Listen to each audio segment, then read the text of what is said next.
pelabuhan dan bandara dengan total kerugian negara mencapai 2,5 miliar rupiah.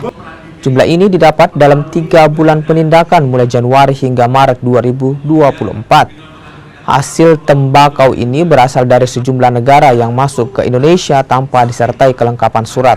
Tak hanya di pelabuhan dan bandara, operasi juga dilakukan di pasar dan juga warung. Selain rokok, Bea Cukai juga menyita minuman mengandung alkohol yang masuk Indonesia secara ilegal sebanyak 1.436 liter dengan nilai 343 juta disita dan potensi kerugian negara diperkirakan mencapai 169 juta rupiah. Bea Cukai juga telah melakukan 31 penindakan obat-obatan terlarang, ganja, dan juga ekstasi. Ini penindakan ada di wilayah kerja kami. Bisa jadi penangkapan itu ada di daerah pasar-pasar di mana dilakukan penjualan atau penangkapan terhadap peredaran barang itu. Kalau hasil tembakau misalnya dijual di toko atau di pasar retail, itu bisa kami tegak. Kemudian juga untuk NPP itu melalui jasa kiriman kebanyakan.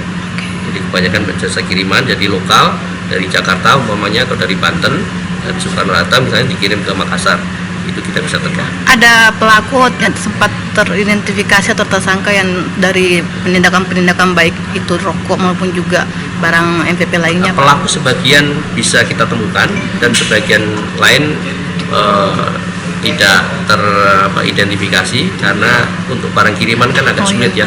Biasanya kalau kita tegak, mereka kalau barang tertahan suka mengetahui dan kemudian mereka tidak mau menerima barang itu.